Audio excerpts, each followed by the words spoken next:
ជ័យវរ្ម័នទី7ប្រសូតនៃប្រហែលឆ្នាំ1120ឬ1125កាលបរិច្ឆេទពិតប្រាកដមន្ត្រីបានបញ្ជាក់ច្បាស់លាស់ក្នុងសិលាចារឹកឡើយព្រះអង្គគឺជាបុត្រារបស់ព្រះបិតាព្រះបាទធរណេន្ទ្រវរ្ម័នទី2ក្សត្រដែលគោរពព្រះពុទ្ធសាសនាព្រះមាតាព្រះនាងជោឌាមនីបុត្រីរបស់ព្រះបាទហក្សវរ្ម័នទី3តាមរយៈខ្សែស្រឡាយនេះព្រះអង្គមានឈាមជ័រជាអ្នកដឹកនាំដ៏បរិសុទ្ធនិងមានសិទ្ធិពេញលេញក្នុងការបន្តរាជសម្បត្តិតាំងពីតូចព្រះអង្គត្រូវបានគេស្គាល់ថាជាបុគ្គលដែលមានភាពអត់ធ្មត់និងសន្តិភាពនិយមខុសពីក្សត្រដទៃដែលផ្ដោតលើតែអំណាចការអប់រំរបស់ព្រះអង្គរួមមានវិទ្យាសាស្ត្រនិងយុទ្ធសាស្ត្រសឹកការរៀបចំពលតបនិងក្បួនសឹកសង្គ្រាមព្រះពុទ្ធសាសនាព្រះអង្គបានសិក្សាយ៉ាងជ្រៅជ្រះអំពីធម៌អាថាដែលធ្វើឲ្យព្រះអង្គមានចិត្តមេត្តាចំពោះមនុស្សសត្វភាសាសំស្ក្រឹតការរៀនសូត្រពីក្បួនច្បាប់គ្រប់គ្រងរដ្ឋបាលបុរាណក្នុងវ័យយុវវ័យព្រះអង្គបានរៀបអភិសេកជាមួយព្រះនាងជ័យរាជទេវីព្រះនាងគឺជាស្ត្រីដែលមានបញ្ញាឆ្លាស់វៃនិងមានចិត្តជ្រះថ្លាក្នុងសាសនាបំផុតទំនាក់ទំនងរវាងព្រះអង្គនិងព្រះមហេសីមិនត្រឹមតែជាស្នេហាប៉ុណ្ណោះទេប៉ុន្តែគឺជាការរួមចំណែកកសាងមនោគមវិជ្ជាដឹកនាំដោយធម៌សម្រាប់ប្រទេសជាតិក្នុងកំឡុងពេលនោះអាណាចក្រខ្មែរចាប់ផ្ដើមមានភាពរង្គោះរង្គើដោយសារជម្លោះផ្ទៃក្នុងរវាងរាជវង្សទោះបីព្រះអង្គជាបុត្រាច្បងដែលមានសិទ្ធិឡើងរាជ្យប៉ុន្តែព្រះអង្គមិនបានប្រើហិង្សាដើម្បីដណ្ដើមអំណាចនោះទេការមិនចង់ឆ្លោះទាស់តែងនេះហើយដែលនាំឲ្យព្រះអង្គសម្រេចចិត្តយាងចាកចេញពីរាជធានីអង្គរទៅកាន់ទឹកដីចម្ប៉ាជាបណ្ដោះអាសន្ននៅពាក់កណ្ដាលសតវត្សទី12បន្ទាប់ពីព្រះបាទធរណីត្រវម័នទី2ព្រះបិតាសោយទីវង្គតស្ថានភាពនយោបាយនៅរាជធានីអង្គរមានភាពច្របូកច្របល់ព្រះបាទយសោវម័នទី2បានឡើងគ្រងរាជ្យប៉ុន្តែមានការពន់ពងធ្វើរដ្ឋប្រហារជាញឹកញាប់ក្នុងកាលៈទេសៈនោះព្រះបាទជ័យវរ្ម័នទី7បានសម្រេចចិត្តយាងទៅកាន់ប្រទេសចម្ប៉ាសពថ្ងៃនៅវៀតណាមកណ្ដាលមានមតិពីជំវិញការយាងទៅនេះព្រះអង្គយាងទៅក្នុងបេសកកម្មយោធាឬការទូតមតិទី2ព្រះអង្គយាងទៅដើម្បីគេចចេញពីចំនួនផ្ទៃក្នុងនិងរងចាំមើលស្ថានភាពដើម្បីកុំឲ្យមានការបង្ហួចឈាមគ្នារវាងសាច់ឈាមឯងក្នុងកំឡុងពេលគង់នៅចម្ប៉ាព្រះអង្គមិនបានរស់នៅដោយសេចក្តីសុខស្រួលឡើយព្រះអង្គបានសិក្សាពីយុទ្ធសាស្ត្រសឹករបស់ពួកចម្ប៉ាយល់ដឹងពីភូមិសាស្ត្រនិងចំណុចខ្លាំងចំណុចខ្សោយរបស់សត្រូវបទពិសោធន៍នេះហើយដែលក្លាយជាអាវុធដ៏សំខាន់សម្រាប់ព្រះអង្គក្នុងការវាយបកយុទ្ធជ័យជំនះនៅពេលក្រោយខណៈដែលព្រះអង្គកំពុងគង់នៅឆ្ងាយព្រះនាងជ័យរាជទេវីមហេសីបានរស់នៅរង់ចាំព្រះស្វាមីដោយក្តីអត់ធ្មត់និងទុក្ខសោកតាមសិលាចារឹកបានរៀបរាប់ថាព្រះនាងបានប្រព្រឹត្តធម៌យ៉ាងតឹងរឹងបួងសួងសូមឲ្យព្រះស្វាមីមានសុវត្ថិភាពនិងបានជួយសម្រាលទុក្ខរាជដែលកំពុងរងគ្រោះក្នុងស្រុករូបចម្លាក់ខ្លះបង្ហាញពីព្រះនាងមានរូបរាងស្គមស្កាំងដោយសារតែការបួសរៀននិងការនឹករលឹកដល់ព្រះស្វាមីទោះបីជាមានទ័ពក្នុងដៃប៉ុន្តែព្រះបាទជ័យវរ្ម័នទី7មិនបានធ្វើសង្គ្រាមភ្លាមដើម្បីដណ្ដើមអំណាចនោះទេព្រះអង្គបានយាងទៅគង់នៅតំបន់វិជ័យបុរៈទំនងជាតំបន់ព្រៃវែងឬកំពង់ចាមដើម្បីប្រមូលកម្លាំងនិងរងចាំពេលវេលាសមស្របព្រះអង្គយល់ថាបើវាគ្ងាយពេលនេះខ្មែរនឹងស្លាប់ដោយសារខ្មែរហើយប្រទេសជាតិជួបភាពវិនាសកាន់តែខ្លាំងខណៈពីដែរព្រះបាទត្រីភូវនាទិតវរ្ម័នកំពុងសោយរាជ្យនៅអង្គរក្រោយធ្វើរដ្ឋប្រហារប្រទេសជាតិមានភាពទន់ជ្រាយយ៉ាងខ្លាំងរាស្ត្រមិនសូវមានជំនឿចិត្តលើស្ថិតថ្មីហើយផ្ទៃក្នុងរាជវង្សក៏មានការបែកបាក់ភាពទន់ជ្រាយនេះបានក្លាយជាឱកាសមាសសម្រាប់សត្រូវពីខាងក្រៅគឺអាណាចក្រចម្ប៉ាស្ដេចចម្ប៉ានាមជ័យឥន្ទ្រវរ្ម័នទី4ជាក្សត្រដែលមានមហិច្ឆតាខ្ពស់ដំបូងឡើយទ័ពចម្ប៉ាបានព្យាយាមវេយលុកតាមផ្លូវគោកដោយប្រើដំរីនិងថ្មើរជើងប៉ុន្តែមិនទទួលបានជោគជ័យធំដុំឡើយក្រោយមកពួកគេបានផ្លាស់ប្ដូរយុទ្ធសាស្ត្រដោយមានការណែនាំពីជនក្បត់ដែលដឹងផ្លូវទឹកនៅឆ្នាំ1170ពួកចម្ប៉ាបានរៀបចំកងទ័ពជើងទឹកដ៏មហិមាពួកគេបានធ្វើដំណើរតាមទន្លេមេគង្គឬបន្តចូលតាមទន្លេសាបសម្ដៅផ្ទាល់មកកាន់រាជធានីអង្គរ ការវិប្រហារនេះធ្វើឡើងដោយស្ទាបស្ទង់និងមានល្បឿនលឿនបំផុតដែលធ្វើឲ្យទ័ពខ្មែររៀបចំខ្លួនមិនទាន់ទ័ពចម្ប៉ាបានចូលដល់ក្រុងអង្គរបង្កឲ្យមានការភ័យខ្លាចជាខ្លាំងការធ្វើឃាតព្រះបាទត្រីភូវនាទិតវរ្ម័នត្រូវបានសត្រូវធ្វើឃាតក្នុងសមរភូមិការបំផ្លិចបំផ្លាញពួកចម្ប៉ាបានដុតបំផ្លាញព្រះរាជាវាំងផ្ទះសម្បាញ់រាស្ត្រនិងប្លន់យកទ្រព្យសម្បត្តិដ៏មានតម្លៃរួមទាំងមាសប្រាក់ពីប្រាសាទនានាឆ្លើយសឹក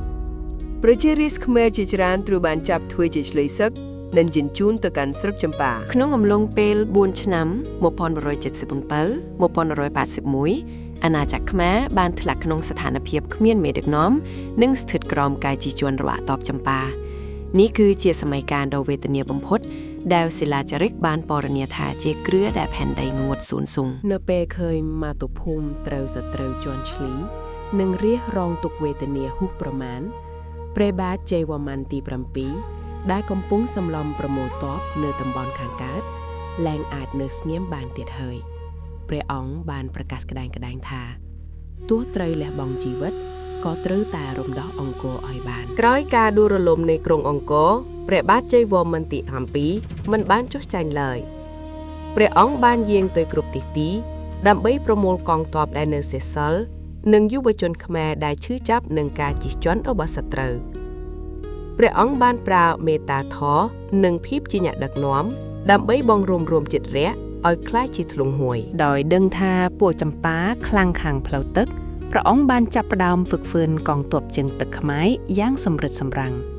ព្រះអង្គបានបញ្ជាឲ្យសាងសង់ទូកចម្បាំងដែលមានល្បឿនលឿននិងបំពាក់ដោយអាវុធវែងៗសម្រាប់វាយលុកពីលើទូកនៅចន្លោះឆ្នាំ1177ដល់1181សមរភូមិដ៏ធំបំផុត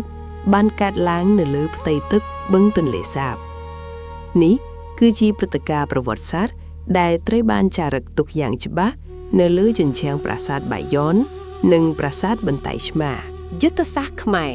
ទ័ពខ្មែរបានប្រើល្បិចពាត់វាយនិងប្រើញាក់ខ្លាំងខាំងហែលទឹកឲ្យមុជទៅកាត់ផ្ដាច់ខ្សែទូកសត្រូវភាពក្លាហានព្រះបាទជ័យវរ្ម័នទី7ផ្ទាល់បានយាងគង់លើទូកចម្ប៉ាំងដឹកនាំទ័ពវាយសម្រុកទូមុខដោយមិនញញើតកងទ័ពចម្ប៉ាដែលធ្លាប់តែមានអំនួតបានចាប់ផ្ដើមចុះខ្សោយនិងបាត់បង់ស្មារតីដោយសារការវាយបកយ៉ាងខ្លាំងក្លារបស់ខ្មែរមួយជំហានម្ដងព្រះបាទជ័យវរ្ម័នទី7បានវាយរំដោះយកខេត្តក្រុងនានារហូតវាយចូលដល់រាជធានីអង្គរវិញនៅឆ្នាំ1181ក្រោយការតស៊ូអស់រយៈពេល4ឆ្នាំយ៉ាងឈឺចាប់ព្រះអង្គបានបោះសម្អាតទ័ពចម្ប៉ាចុងក្រោយចេញពីទឹកដីខ្មែរក្រុងអង្គរត្រូវបានរំដោះប៉ុន្តែវាគ្រាន់តែជាគំនរភេទភុងដែលនៅសេសសល់ពីសង្គ្រាមតែប៉ុណ្ណោះបន្ទាប់ពីមានជ័យជំនះដ៏អស្ចារ្យនេះប្រជារាស្ត្រនិងមន្ត្រីសេនាបតីទាំងអស់បានយាងព្រះអង្គឲ្យឡើងគ្រងរាជសម្បត្តិជាផ្លូវការព្រះអង្គបានឡើងសោយរាជ្យក្នុងព្រះជន្មប្រហែល55ឬ60វស្សាដែលជាវ័យមួយដ៏ជ្រេទៅហើយប៉ុន្តែគឺជាការចាប់ផ្ដើមនៃយុគសម័យមាសថ្មីមួយរបស់អាណាចក្រខ្មែរបន្ទាប់ពីបានបណ្ដេញទ័ពចម្ប៉ាចេញពីទឹកដីព្រះបាទជ័យវរ្ម័នទី7បានឡើងគ្រងរាជសម្បត្តិជាផ្លូវការនៅឆ្នាំ1181ក្នុងពិធីនោះព្រះអង្គបានទទួលនាមជាក្សត្រពេញច្បាប់ដែលមានភារកិច្ចដ៏ធ្ងន់ធ្ងរបំផុតគឺការប្រមូលដួងព្រលឹងជាតិខ្មែរដែលបានបែកបាក់ឲ្យមកជួបជុំគ្នាវិញសង្គ្រាម4ឆ្នាំបានធ្វើឲ្យរចនាសម្ព័ន្ធគ្រប់គ្រងរដ្ឋបាលខ្ទេចខ្ទីភារកិច្ចដំបូងរបស់ព្រះអង្គគឺការលើកលែងទោសព្រះអង្គបានផ្ដល់ការលើកលែងទោសដល់មន្ត្រីឬសេនាបតីដែលធ្លាប់បង្ខំចិត្តបម្រើពួកចម្ប៉ាដើម្បីកុំឲ្យមានសង្គ្រាមស៊ីវិលបន្តទៀតការតែងតាំងអ្នកមានសមត្ថភាពព្រះអង្គបានជ្រើសរើសមេទ័ពនិងមន្ត្រីដែលស្មោះត្រង់និងមានសមត្ថភាពឲ្យមកជួយដឹកនាំតំបន់នានាខុសពីក្សត្រមុនដែលភាគច្រើនគោរពព្រហ្មញ្ញសាសនាព្រះបាទជ័យវរ្ម័នទី7បានប្រកាសយកព្រះពុទ្ធសាសនាមហាយានជាសាសនារបស់រដ្ឋមូលហេតុគឺព្រះអង្គចង់ឲ្យរាស្ត្រមានសេចក្តីមេត្តានិងសន្តោសប្រណីចំពោះគ្នាព្រះអង្គចង់បង្ហាញថាក្សត្រគឺជាព្រះពោធិសត្វដែលចុះមកជួយសង្គ្រោះមនុស្សលោកមិនមែនគ្រាន់តែជាអាទិទេពដែលគង់លើភ្នំនោះទេដោយសាររាជធានីចាស់ត្រូវបានបំផ្លាញស្ទើរទាំងស្រុងនិងងាយស្រួលឲ្យសត្រូវចូលលុកលុយតាមផ្លូវទឹក ព្រះអង្គបានចាប់ផ្ដើមរៀបចំប្លង់មេសម្រាប់កសាងរាជធានីថ្មីមួយដែលមានឈ្មោះថាយោសូធរពុរៈឬដែលយើងស្គាល់ថាអង្គរធំមុននឹងកសាងប្រាសាទថ្មធំៗព្រះអង្គដឹងថារាស្ត្រត្រូវតែមានបាយហូបព្រះអង្គបានបញ្ជាឲ្យជួសជុលប្រព័ន្ធធារាសាស្ត្របារាយណ៍និងប្រឡាយទឹកដែលត្រូវបានបោះបង់ចោលក្នុងសម័យសង្គ្រាមដើម្បីឲ្យកសិករអាចធ្វើស្រែចម្ការឡើងវិញបានភ្លាមៗក្រោយពីមេរៀនដ៏ជូរចត់ដែលពួកចម្ប៉ាវវាយលុកចូលតាមផ្លូវទឹកក្នុងឆ្នាំ1177ព្រះបាទជ័យវរ្ម័នទី7បានសម្រេចព្រះទ័យថារាជធានីថ្មីត្រូវតែជាបន្ទាយដែលសត្រូវមិនអាចបំពានបានព្រះអង្គបានបញ្ជាឲ្យកសាងក្រុងអង្គរធំដែលមានទំហំប្រហែល9 គីឡូម៉ែត្រការ៉េកំពែងថ្មបាយក្រៀមកំពែងមានកម្ពស់8ម៉ែត្រនិងប្រវែង3 គីឡូម៉ែត្រក្នុងមួយជ្រុងជ្រុងវាជាខែលការពារដ៏រឹងមាំប្រឆាំងនឹងការបាញ់ព្រួននិងការវាយលុកដោយដំរីសឹកទឹកលីងគូទឹកនៅខាងក្រៅកំពែងមានទឹកលីងដ៏ធំដែលមានទទឹងដល់ទៅ100ម៉ែត្រគូទឹកនេះមានតួនាទី2គឺការពារសត្រូវផងនិងជាអាងស្តុកទឹកសម្រាប់ប្រើប្រាស់ក្នុងក្រុងផងអង្គរធំមានខ្លោងទ្វារចំនួន5ទិសខាងកើតមានទ្វារ2គឺទ្វារខ្មោចនិងទ្វារជ័យនៅលើកំពូលខ្លោងទ្វារនីមួយៗមានចម្លាក់មុខยักษ์ឬព្រះពោធិសត្វដែលញញឹមយ៉ាងស្រស់ស្រាយបែរទៅរកទិសទាំង4អត្ថន័យទាំងនេះតំណាងឲ្យការតាមដាននិងថែរក្សាសុខទុក្ខរាជគ្រប់ទិសទីនិងជាការគំរាមកំហែងដល់សត្រូវដែលចង់មកឈ្លានពាននៅខាងមុខខ្លោងទ្វារនីមួយៗមានស្ពានដែលអមដោយចម្លាក់ទេវតា54និងយក្ស54កំពុងទាញពោះនីការ៉ាជនេះមិនមែនគ្រាន់តែជាការលម្អទេប៉ុន្តែវាជានិមិត្តរូបនៃរឿងព្រេងការគូមហាសមុទ្រទឹកដោះដើម្បីស្វែងរកទឹកអម្រឹតភាពអមតៈនៃអាណាចក្រនៅខាងក្នុងអង្គរធំព្រះអង្គបានរៀបចំផ្លូវខ្វាត់ខ្វាងដែលនាំទៅកាន់ចំណុចកណ្ដាលគឺប្រាសាទបាយ័នក្រៅពីនេះមានការសាងសង់ព្រះរាជាវាំងទីលានជលដំរីនិងស្រះទឹកជាច្រើនដែលធ្វើឲ្យអង្គរធំក្លាយជាទីក្រុងដ៏ទំនើបនិងអស្ចារ្យបំផុតក្នុងពិភពលោកនាសតវត្សទី12និង13ប្រសិនបើអង្គរធំគឺជាពិភពលោកនោះប្រាសាទបាយ័នគឺជាភ្នំស៊ូមេដែលស្ថិតនៅចំកណ្ដាលព្រះអង្គបានកសាងប្រាសាទនេះឡើងដើម្បីឧទ្ទិសដល់ព្រះពុទ្ធសាសនាមហាយានបាយ័នមិនត្រឹមតែជាកន្លែងគោរពបូជាទេប៉ុន្តែជាចំណុចប្រសព្វរវាងអាណាចក្រនិងពុទ្ធចក្រអ្វីដែលធ្វើឲ្យពិភពលោកកោតសរសើរបំផុតគូប៉មចំនួន54ប៉មដែលមានចម្លាក់មុខដ៏ធំ4ទិសសរុបមាន216មុខតំណាងឲ្យនរណាអ្នកប្រាជ្ញភាគច្រើនយល់ថាមុខទាំងនោះតំណាងឲ្យព្រះពោធិសត្វលោកេស្វរៈព្រះពុទ្ធនៃសេចក្តីមេត្តាប៉ុន្តែក៏មានបង្កប់នៅទម្រង់ព្រះភ័ក្ត្ររបស់ព្រះបាទជ័យវរ្ម័នទី7ផ្ទាល់ផងដែរអត្ថន័យនៃស្នាមញញឹមនេះត្រូវបានគេហៅថាស្នាមញញឹមបាយ័នឬស្នាមញញឹមខ្មែរដែលបង្ហាញពីសេចក្តីស្ងប់ក្នុងចិត្តភាពអត់ឱននិងការមើលថែប្រជារាស្ត្រក្នុងខេត្តទាំង54នៃអាណាចក្រខ្មែរនៅពេលនោះជញ្ជាំងប្រាសាទបាយ័នខុសពីប្រាសាទអង្គរវត្តត្រង់ថាវាមិនត្រឹមតែឆ្លាក់រឿងទេវកថាទេប៉ុន្តែវាបានឆ្លាក់នៅជីវភាពរស់នៅមនុស្សដាំបាយជល់មាន់លក់ដូរនៅផ្សារនិងការសម្រាលកូនប្រវត្តិសាស្ត្រសឹកការដង្ហែទ័ពនិងសមរភូមិជើងទឹកដ៏ស្វិតស្វាញជាមួយពូជចម្ប៉ានេះបង្ហាញថាព្រះអង្គផ្ដល់តម្លៃខ្លាំងដល់រាស្ត្រសាមញ្ញនិងចង់ក្រងប្រវត្តិសាស្ត្រការតស៊ូរបស់ជាតិទុកឲ្យកូនចៅក្រោយបានដឹងនៅចំកណ្ដាលប្រាសាទបាយ័នមានតម្កល់ព្រះពុទ្ធរូបដ៏ធំមួយអង្គគង់លើនាគរាជដែលជាតំណាងឲ្យការការពារដ៏ខ្ពង់ខ្ពស់ដល់ព្រះនគរព្រះអង្គម្ចាស់ចង់ឲ្យរាស្ត្រមានជំនឿថាតាមរយៈការធ្វើបុណ្យនិងការគោរពធម៌ព្រះនគរនឹងទទួលបាននូវសន្តិសុខនិងភាពសម្បូរសប្បាយការសាងសង់ប្រាសាទបាយ័នមានការកែប្រែជាច្រើនលើកច្រើនសារតែតាមការវិវត្តនៃស្ថានភាពនយោបាយនិងសាសនាវាគឺជាប្រាសាទដែលមានភាពស្មុគស្មាញប៉ុន្តែមានមន្តស្នេហ៍បន្ថត់ដែលធ្វើឲ្យអ្នកទស្សនាមានអារម្មណ៍ថាភ្នែករបស់ព្រះកំពុងតាមមើលថែពួកគេគ្រប់ជំហានព្រះនាងជ័យរីទេវីគឺជាមហេសីទី1របស់ព្រះបាទជ័យវរ្ម័នទី7 ព្រះនាងមិនត្រឹមតែមានរូបសម្រស់ស្រស់សោភាប៉ុណ្ណោះទេប៉ុន្តែថែមទាំងមានចរិតមារយាទដ៏ល្អប្រពៃ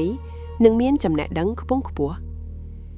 ក្នុងកំឡុងពេលដែលព្រះស្វាមីយាងទៅធ្វើសង្គ្រាមឬគង់នៅនិរទេសព្រះនាងគឺជាបង្គោលយ៉ាងរឹងមាំក្នុងការគ្រប់គ្រងសន្តិសុខផ្លូវចិត្តដល់រាស្ត្រនិងសាច់ញាតិក្នុងវ័មតាមរយៈសិលាចារឹកបានរៀបរាប់ថានៅពេលព្រះស្វាមីយាងចែកចេញទៅបាត់ជាច្រើនឆ្នាំព្រះនាងមានក្តីនឹករលឹកជាខ្លាំងប៉ុន្តែព្រះនាងមិនបានបណ្ដោយខ្លួនឲ្យសោកសៅដោយឥតប្រយោជន៍ឡើយការបួសរៀនព្រះនាងបានកោរសក់និងប្រព្រឹត្តធម៌យ៉ាងតឹងរឹងធ្វើទុក្ខកិរិយាដើម្បីបួងសួងសូមឲ្យព្រះស្វាមីមានសុវត្ថិភាពនិងទទួលជ័យជំនះលើសត្រូវភាពស្គមស្កាងរូបចម្លាក់ខ្លះដែលគេជឿថាជាព្រះនាងបង្ហាញពីព្រះកាយដែលស្គមស្កាងឃើញឆ្អឹងជំនីដែលជានិមិត្តរូបការលះបង់សេចក្តីសុខផ្ទាល់ខ្លួនដើម្បីបុព្វហេតុជាតិនិងស្វាមីព្រះនាងជ័យរាជទេវីជាអ្នកជ្រោមជ្រែងយ៉ាងខ្លាំងក្នុងវិស័យអប់រំព្រះនាងបានបង្កើតសាលារៀនសម្រាប់ស្ត្រីនិងកុមារកំព្រាដែលរងគ្រោះដោយសារសង្គ្រាមព្រះនាងបានបង្រៀនឲ្យពួកគេស្គាល់ពីធម៌អាថ៌និងចំណេះដឹងផ្សេងៗដើម្បីឲ្យពួកគេអាចរស់នៅបានដោយសេចក្តីថ្លៃថ្នូរក្រោយពេលព្រះបាទជ័យវរ្ម័នទី7រំដោះក្រុងអង្គរបានជោគជ័យនិងឡើងគ្រងរាជ្យបានមួយរយៈខ្លីព្រះនាងជ័យរាជទេវីក៏បានសោយទីវង្គតទៅការបាត់បង់មហេសីដ៏មានគុណូបការៈអង្គនេះបានធ្វើឲ្យព្រះបាទជ័យវរ្ម័នទី7មានទុក្ខក្រៀមក្រំជាខ្លាំងដើម្បីឧទ្ទិសកុសលនិងគុណូបការៈថ្វាយព្រះនាងព្រះអង្គបានកសាងប្រាសាទតាព្រំសម្រាប់ឧទ្ទិសដល់ព្រះមាតានិងមហេសីក្នុងទម្រង់ជាព្រះនាងប្រាជ្ញាបារមីរឿងរ៉ាវរបស់ព្រះនាងជ័យរាជទេវីបានបង្រៀនយើងថាភាពខ្លាំងរបស់មហាក្សត្រមួយអង្គមិនមែនកើតចេញតែពីដាវនិងលំពាងនោះទេប៉ុន្តែក៏កើតចេញពីកម្លាំងចិត្តនិងការលះបង់របស់ស្ត្រីដែលនៅក្បែរព្រះកាយផងដែរក្រោយពេលព្រះនាងជ័យរាជទេវីសោយទីវង្គតព្រះបាទជ័យវរ្ម័នទី7បានរៀបអភិសេកជាមួយព្រះនាងឥន្ទ្រទេវីព្រះនាងមិនត្រឹមតែមានរូបសម្រស់ល្អឯកប៉ុណ្ណោះទេប៉ុន្តែត្រូវបានគេស្គាល់ថាជាកំពូលអប្រាជ្ញស្រីព្រះនាងមានចំណេះដឹងជ្រៅជ្រះខាងទស្សនវិជ្ជាព្រះពុទ្ធសាសនា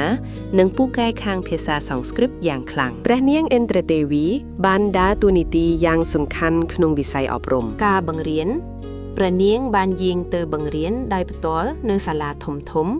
ដូចជាវត្តទេវត្តដែលមានស្រីស្រីរៀននិងសាកលវិទ្យាល័យនានាមុខវិជ្ជាព្រះនាងបង្រៀនអំពីច្បាប់ធម៌អាថ៌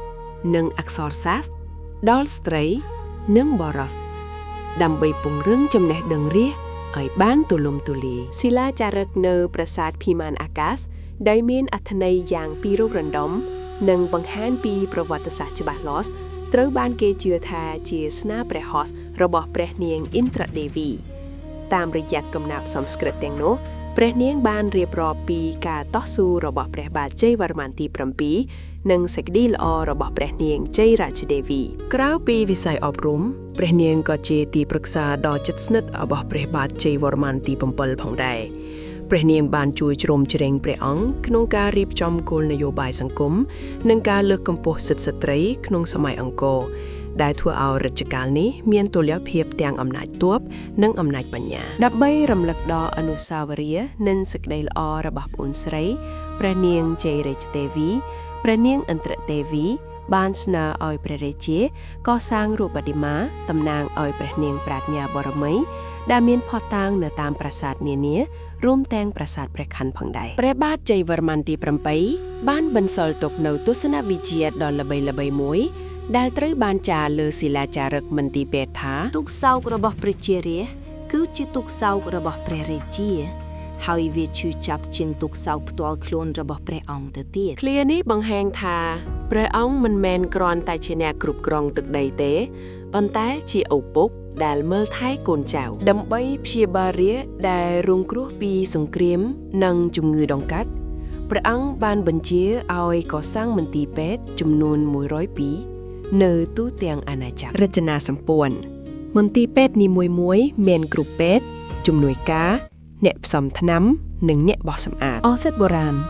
ថ្នាំសង្កោត្រូវបានប្រមូលពីគ្រប់ទិសទីរួមមានឫសឈើ ផ្លែឈើនិងគ្រឿងទេសនានាសមថរាជគ្រប់ជាន់ថ្នាក់មិនថាអ្នកមានឬអ្នកក្រគឺមានសិទ្ធិទទួលបានការព្យាបាលដោយឥតគិតថ្លៃសម្រាប់សម្រួលដល់ការធ្វើដំណើរនិងការដកដូរពាណិជ្ជកម្មព្រះអង្គបានកសាងសាលាសំណាក់ដ៏ម៉ាសាឡាចំនួន121នៅតាមដងផ្លូវសំខាន់ៗដែលតចាប់ពីរាជធានីអង្គរទៅកាន់ខេត្តឆ្ងាយៗដូចជាទៅកាន់ក្រុងវិជ័យនៃចម្ប៉ាឬទៅកាន់តំបន់ផ្សេងៗសាលាសំណាក់ទាំងនេះជាកន្លែងសម្រាកសម្រាប់អ្នកដំណើរនិងជាកន្លែងផ្ដល់អាហារសម្រាប់អ្នកខ្វះខាតផ្ទះមានភ្លើងគឺជានិមិត្តរូបនៃពន្លឺនិងភាពកក់ក្ដៅដែលព្រះរាជាផ្ដល់ឲ្យរាស្ត្រក្នុងពេលរាត្រីព្រះអង្គបានកសាងប្រព័ន្ធផ្លូវថ្នល់ខ្វាត់ខ្វែងដែលមានស្ពានថ្មភក់ដ៏រឹងមាំដូចជាស្ពានកំពង់ក្ដីជាដើមការតបជាប់នេះមិនត្រឹមតែបម្រើដល់ការបញ្ជូនទ័ពប៉ុណ្ណោះទេ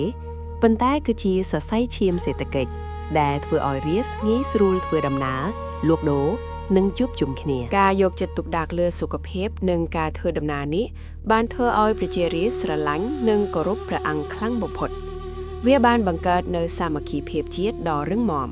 ដែលអនុញ្ញាតឲ្យព្រះអង្គមានកម្លាំងគ្រប់គ្រាន់ក្នុងការកសាងប្រាសាទធំៗនិងពង្រីកទឹកដីបានយ៉ាងជោគជ័យក្នុងរជ្ជកាលព្រះបាទជ័យវរ្ម័នទី7ប្រាសាទធំៗដូចជាតាប្រភពរាជវិហារនិងព្រះខ័នជ័យស្រីមិនមែនគ្រាន់តែជាកន្លែងសក្ការបូជាតាមបែបសាសនាប៉ុណ្ណោះទេទីនេះគឺជាសាកលវិទ្យាល័យនិងជាមជ្ឈមណ្ឌលបណ្ដុះបណ្ដាលធនធានមនុស្សដ៏មហិមាយោងតាមศิលាចារឹកប្រាសាទតាព្រំគឺជាទីកន្លែងដែលពោរពេញដោយសកម្មភាពសិក្សាចំនួនមនុស្សមានមនុស្សរស់នៅនិងបម្រើការជាង 12,000 នាក់រួមមានទាំងសាស្ត្រាចារ្យនិស្សិតនិងបុគ្គលិកដទៃទៀតមុខវិជ្ជាការសិក្សាផ្ដោតសំខាន់លើទស្សនវិជ្ជាវេជ្ជសាស្ត្រសម្រាប់បម្រើមន្ទីរពេទ្យទាំង102និងភាសាសំស្ក្រឹតការគ្រប់គ្រងមានការបែងចែកភារកិច្ចច្បាស់លាស់ចាប់ពីអ្នកកាន់ឃ្លៀងគ្រូពេទ្យរហូតដល់អ្នករបាំប្រសិនបើតាព្រំជាសាលាវិទ្យាសាស្ត្រនុពិរខណ្ឌគឺជាមជ្ឈមណ្ឌលសម្រាប់បណ្ដុះបណ្ដាលមន្ត្រីរាជការនិងមេតបទីនេះជាកន្លែងបង្រៀនអំពីច្បាប់គ្រប់គ្រងរដ្ឋបាលនិងយុទ្ធសាស្ត្រศึกសង្គ្រាមវាជាកន្លែងដែលព្រះអង្គតម្កល់ព្រះខ័នរាជដែលជានិមិត្តរូបនៃអំណាចនិងយុត្តិធម៌ព្រះបាទជ័យវរ្ម័នទី7បានយកចិត្តទុកដាក់ខ្ពស់ចំពោះជីវភាពអ្នករៀនសូត្រព្រះអង្គបានស្តល់ស្បៀងអាហារអង្ករទឹកដោះគោទឹកឃ្មុំនិងសម្ភារៈប្រើប្រាស់យ៉ាងច្រើនសន្ធឹកសន្ធាប់ដល់សាលាទាំងនេះរាស្ត្រដែលមានសមត្ថភាពអាចចូលរៀនបានដោយមិនប្រកាន់វណ្ណៈដែលនេះជាបដិវត្តចំណេះដឹងដ៏ធំមួយនៅស្ទើរតែគ្រប់ប្រាសាទដែលព្រះអង្គកសាងតែងតែមានអគារតូចៗអមសងខាងផ្លូវដើរដែលអ្នកបុរាណវិទ្យាជឿថាជាបណ្ណាល័យសម្រាប់តម្កល់គម្ពីរដែលចារលើស្លឹករឹតនេះបញ្ជាក់ថាព្រះអង្គចង់ឲ្យជាតិខ្មែរខ្លាំងដោយសារបញ្ញាជាជាងការប្រើតែកម្លាំងបាយក្នុងរជ្ជកាលព្រះបាទជ័យវរ្ម័នទី7អាណាចក្រខ្មែរបានរីកធំធេងបំផុតមិនធ្លាប់មានក្នុងប្រវត្តិសាស្ត្រទឹកដីខ្មែរនាពេលនោះគ្រប់ដណ្ដប់លើទិសខាងកើតវាយយកបានប្រទេសចម្ប៉ាទាំងមូលវៀតណាមកណ្ដាលសពថ្ងៃនិងដាក់ជាខេត្តមួយរបស់ខ្មែរទិសខាងលិចរីកធំដល់ទន្លេមេណាមនិងជ្រលងភ្នំនៃប្រទេសថៃបច្ចុប្បន្នរហូតដល់ព្រំប្រទល់ប្រទេសភូមាទិសខាងជើងគ្រប់ដណ្ដប់លើទឹកដីឡាវសពថ្ងៃរហូតដល់លួងព្រះបាងទីខាងត្បូងចុះទៅដល់ឧបទ្វីបម៉ាឡេនិងសមុទ្រចិនខាងត្បូងដើម្បីគ្រប់គ្រងទឹកដីដ៏ធំនេះព្រះអង្គបានរៀបចំកងទ័ពយ៉ាងមានរបៀបរៀបរយកងទ័ពដំរីជាកម្លាំងវាយលុកដ៏គួរឲ្យខ្លាចបំផុតដូចជារថក្រោះនាសម័យបុរាណគ្រឿងយន្តសឹកយោងតាមចម្លាក់នៅប្រាសាទបាយ័នខ្មែរមានប្រើស្នាធំដែលបំពាក់លើខ្នងដំរីនិងលើរទេះដែលអាចបាញ់ព្រួញបានឆ្ងាយនិងមានកម្លាំងខ្លាំងកងទ័ពធ្មើជើងបំពាក់ដោយលំពែងដើរហាក់នឹងខែការពារខ្លួនយ៉ាងរឹងមាំនេះគឺជាចំណុចពិសេសបំផុតព្រោះព្រះអង្គបានវាយបកសងសឹកពួកចម្ប៉ាវិញយ៉ាងធ្ងន់ធ្ងរនៅឆ្នាំ1190ព្រះអង្គបានលើកទ័ពទៅវាយយកក្រុងវិជ័យរាជធានីចម្ប៉ាហើយបានតែងតាំងព្រះអនុជប្អូនថ្លៃឲ្យគ្រប់គ្រងទីនោះប្រទេសចម្ប៉ាបានក្លាយជាចំណុះរបស់ខ្មែរអស់រយៈពេលជិត30ឆ្នាំដើម្បីរក្សាសន្តិសុខព្រះអង្គបានកសាងប្រាសាទបន្ទាយឆ្មានៅទិសប៉ៃជុតខេត្តបន្ទាយមានជ័យសពថ្ងៃ ដើម្បីការពារការឈ្លានពានពីគោលសម្ព័ន្ធផ្សេងៗនិងជាបន្ទាយតបដ៏សំខាន់សម្រាប់គ្រប់គ្រងតំបន់ភាគខាងលិចដោយសារភាពខ្លាំងក្លានេះប្រទេសជិតខាងទាំងអស់សុទ្ធតែបង្ហាញការគោរពនិងខ្លាចញញើតភាសាខ្មែរសិល្បៈនិងស្ថាបត្យកម្មខ្មែរបានជះឥទ្ធិពលយ៉ាងខ្លាំងទៅលើតំបន់ជុំវិញដែលយើងឃើញមានប្រាសាទរចនាបថបាយ័ននៅសេសសល់ក្នុងទឹកដីថៃនិងឡាវជាច្រើនកន្លែងតាំងពីសម័យមុនមហាក្សត្រខ្មែរភាគច្រើនឲ្យតម្លៃលើព្រហ្មញ្ញសាសនាគោរពព្រះសិវៈឬព្រះវិស្ណុនិងទ្រឹស្ដីទេវរាជស្ដេចជាអាទិទេពប៉ុន្តែព្រះបាទជ័យវរ្ម័នទី 7 បានសម្រេចចិត្តយកព្រះពុទ្ធសាសនាមហាយានជាសាសនារបស់រដ្ឋនេះមិនមែនជាការផ្លាស់ប្ដូរដោយចៃដន្យទេប៉ុន្តែវាគឺជាយុទ្ធសាស្ត្រដើម្បីផ្សះផ្សាជាតិព្រះអង្គបានប្ដូរពីការយល់ឃើញថាស្ដេចគឺជាព្រះអាទិទេពដែលមានអំណាចដាច់ខាតមកជាស្ដេចគឺជាព្រះពោធិសត្វព្រះពោធិសត្វលោកេស្វរៈតំណាងឲ្យសេចក្តីមេត្តាករុណាឥតព្រំដែនព្រះអង្គចង់បង្ហាញថាក្សត្រមានតួនាទីជួយសង្គ្រោះរាស្ត្រឲ្យឆ្លងផុតពីទុក្ខលំបាកមិនមែនគ្រាន់តែអង្គុយលើបល្ល័ង្កបញ្ជាឲ្យគេគោរពនោះទេនេះហើយជាមូលហេតុដែលយើងឃើញមុខញញឹមនៅប្រាសាទបាយ័នបង្ហាញពីមេត្តាធម៌របស់ព្រះពោធិសត្វទោះបីជាព្រះអង្គលើកតម្កើងព្រះពុទ្ធសាសនាប៉ុន្តែព្រះអង្គមិនបានបំផ្លាញឬហាមឃាត់ព្រហ្មញ្ញសាសនាឡើយព្រះអង្គបានបញ្ជាឲ្យមានការឆ្លាក់រូបទេវនានាដូចជាព្រះឥន្ទ្រព្រះវិស្ណុនៅតាមជញ្ជាំងប្រាសាទជាមួយព្រះពុទ្ធរូបដែរការនេះធ្វើឲ្យមានសុខដុមនីយកម្មសាសនានិងជៀសវាងចំនួនជំនឿក្នុងចំណោមប្រជារាស្ត្រក្នុងរជ្ជកាលនេះការធ្វើបុណ្យទានការសូត្រធម៌និងការគោរពវិន័យសង្ឃត្រូវបានពង្រឹងព្រះអង្គផ្ទាល់តែងតែយ៉ាងទៅធ្វើបុណ្យនិងថ្វាយបង្គំដួងព្រលឹងបុព្វបុរសដែលធ្វើឲ្យរាស្ត្រមានការជ្រះថ្លានិងមានចិត្តស្ងប់ក្រោយពីឆ្លងកាត់សង្គ្រាមដ៏ជូរចត់ជំនឿលើព្រះពុទ្ធសាសនាដែលព្រះអង្គបានសាបព្រោះបានក្លាយជាគ្រឹះដ៏រឹងមាំដែលធ្វើឲ្យខ្មែរនៅតែបន្តកាន់ព្រះពុទ្ធសាសនារហូតមកដល់សព្វថ្ងៃទោះបីជាក្រោយមកដូរពីមហាយានមកជាថេរវាទក៏ដោយវាបានកែប្រែចរិតលក្ខណៈខ្មែរឲ្យคล้ายជាអ្នកស្រឡាញ់សន្តិភាពនិងមានចិត្តសន្តោសប្រណីព្រះបាទជ័យវរ្ម័នទី 7 ជ្រាបច្បាស់ថាដើម្បីឲ្យអាណាចក្ររឹងមាំនិងមានកងទ័ពខ្លាំងក្លារាស្ត្រត្រូវតែមានស្បៀងអាហារបរិបូរណ៍ក្នុងសម័យនោះអង្គររស់បានដោយសារស្រូវហើយស្រូវរស់បានដោយសារទឹកដូច្នេះព្រះអង្គបានបន្តនិងពង្រីកប្រព័ន្ធធារាសាស្ត្រដ៏ស្មុគស្មាញបំផុតដែលពិភពលោកកោតសរសើរស្នាដៃដ៏លេចធ្លោបំផុតមួយក្នុងវិស័យធារាសាស្ត្ររបស់ព្រះអង្គគឺការកសាងបារីខាងជើងឬចៃតដៈដែលមានទំហំប្រហែល 3,500 ម៉ែត្រគុណ 900 ម៉ែត្រប្រាសាទនាគពន្ធនៅចំកណ្ដាលបារីនេះមានកោះមួយដែលមានប្រាសាទនាគពន្ធទីនេះមិនត្រឹមតែជាកន្លែងសក្ការៈបូជាទេប៉ុន្តែវាជានិមិត្តរូបនៃស្រះអនុតតតដែលមានទឹកព្យាបាលជំងឺការបែងចែកទឹកពីបារាយនេះដែលត្រូវបានបង្ហូរតាមប្រឡាយខ្វាត់ខ្វែងទៅកាន់ស្រែចម្ការជុំវិញរាជធានីដែលអនុញ្ញាតឲ្យកសិករធ្វើស្រែបានច្រើនដងក្នុងមួយឆ្នាំស្រែប្រាំងនិងស្រែវស្សាដើម្បីសម្រួលដល់ការដឹកជញ្ជូននិងការរស់នៅព្រះអង្គបានកសាងស្ពានថ្មភក់ដ៏រឹងមាំជាច្រើនដូចជាស្ពានកំពង់ក្ដីស្ពានទាំងនេះត្រូវបានរចនាឡើងយ៉ាងឆ្លាតវៃ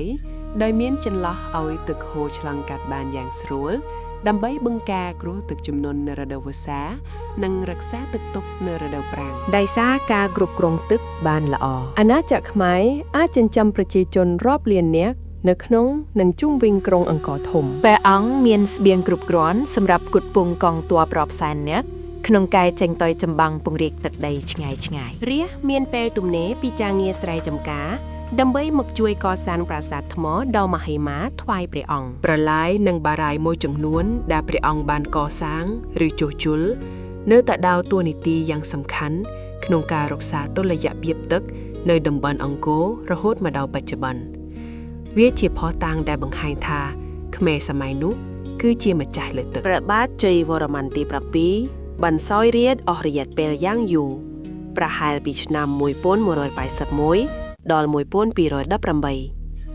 ព្រះអង្គបានសោយទីវង្គតក្នុងព្រះជន្មប្រហែល 90 ទៅ 95 វស្សាដែលជាព្រះជន្មអាយុដ៏វែងបំផុតមួយក្នុងចំណោមក្សត្រសម័យអង្គរ ទោះបីជាសិលាចារឹកមិនបានបញ្ជាក់ច្បាស់ពីពុព្វហេតុនៃការសោយទីវង្គតប៉ុន្តែវាជាការបាត់បង់ដ៏ធំធេង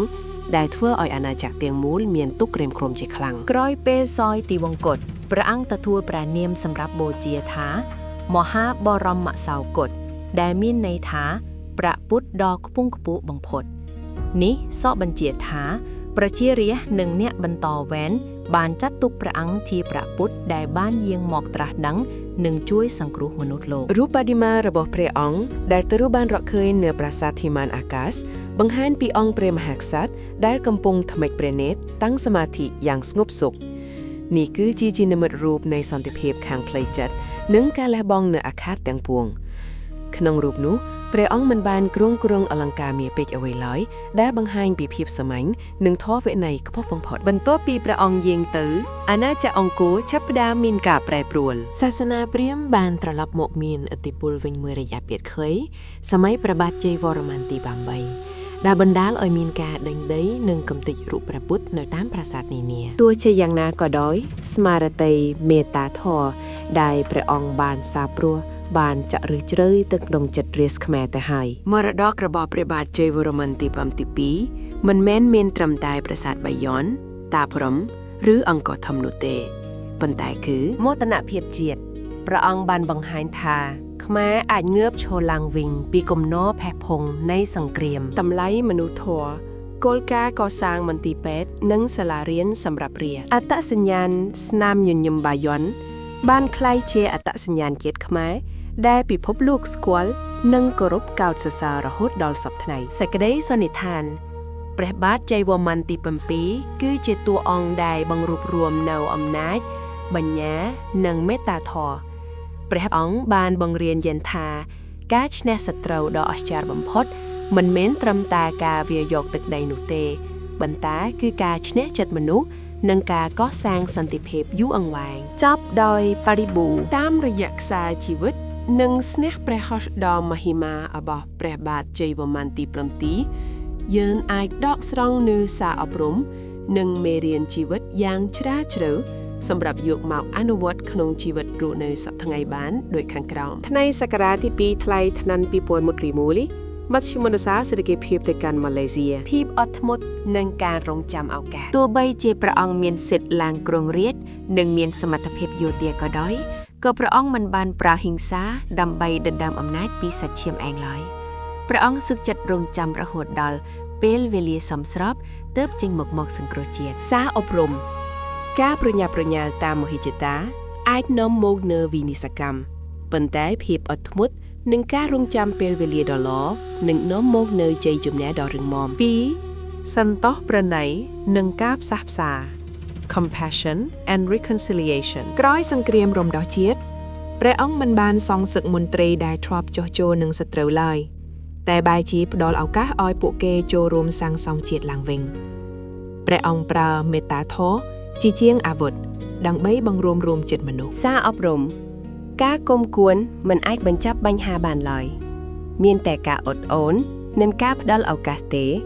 ទើបអាចបង្កើតសាមគ្គីភាពពិតប្រាកដ 3. តម្លៃនៃចំណេះដឹងនិងការសិក្សា Value of Education ព្រះអង្គបានកសាងសាកលវិទ្យាល័យនិងលើកតម្កើងញាស់ប្រាជ្ញដូចជាព្រះនាងឥន្ទ្រាទេវីព្រះអង្គយល់ថាប្រទេសដែលខ្លាំងគឺជាប្រទេសដែលមានធនធានមនុស្សពោពេញដោយបញ្ញាសារអប់រំចំណេះដឹងគឺជាទ្រព្យជាប់ខ្លួនដែលគ្មាននរណាអាចប្លន់យកបានហើយវាគឺជាគ្រឹះតែមួយគត់សម្រាប់អភិវឌ្ឍគ្រួសារនិងសង្គមជាតិ 4. ភាពជាអ្នកដឹកនាំដែលបម្រើរាស្ត្រ Servant Leadership ទស្សនវិជ្ជាដែលថាទុកសោករបស់រាស្ត្រគឺជាទុកសោករបស់ស្ដេចគឺជាមេរៀនដ៏ខ្ពង់ខ្ពស់សម្រាប់អ្នកដឹកនាំគ្រប់ចន្ទថ្នាក់ការកសាងមន្ទីរពេទ្យនិងសាលាសំណាក់បង្ហាញថាអំណាចមានតម្លៃលុះត្រាតែអំណាចនោះត្រូវបានប្រើដើម្បីបម្រើសេចក្តីសុខរបស់រាស្ត្រសារអប់រំតម្លៃរបស់មនុស្សម្នាក់មិនមែនវាស់វែងលើទ្រព្យសម្បត្តិឬឋានៈដែលគេមានឡើយប៉ុន្តែវាស់វែងលើអ្វីដែលគេបានធ្វើដើម្បីជួយអ្នកដទៃ 5. ការកសាងមរតកផ្លូវជាតិប្រាសាទថ្មអាចនឹងបាក់បែកតាមពេលវេលាប៉ុន្តែស្នាមញញឹមនិងសេចក្តីល្អរបស់ព្រះអង្គ នៅតែដកជាប់ក្នុងបេះដូងកូនខ្មែររាប់ពាន់ឆ្នាំសារអប់រំចូលរស់នៅនិងធ្វើអំពើល្អឲ្យបានច្រើនដើម្បីឲ្យឈ្មោះអ្នកនៅតែត្រូវបានគេចងចាំទោះបីជាអ្នកលាចាកលោកនេះទៅហើយក្តី Tell me ជាការធ្វើអណ្ដមួយក្រមឆ្លៀមញៀវជាអណ្ដមួយខ្លាំងជាងមុនទេសម្រាប់ក្រុមហ៊ុន ព្រះបាទជ័យវរ្ម័នទីបន្ទីបានបង្រៀនយើងថាភាពខ្លាំងក្លាបំផុតមិនមែនកើតចេញពីការប្រើកម្លាំងបាយដើម្បីបង្ក្រាបអ្នកដទៃទេប៉ុន្តែគឺកើតចេញពីការប្រើសេចក្តីស្រឡាញ់និងមេត្តាធម៌ដើម្បីឈ្នះចិត្តមនុស្ស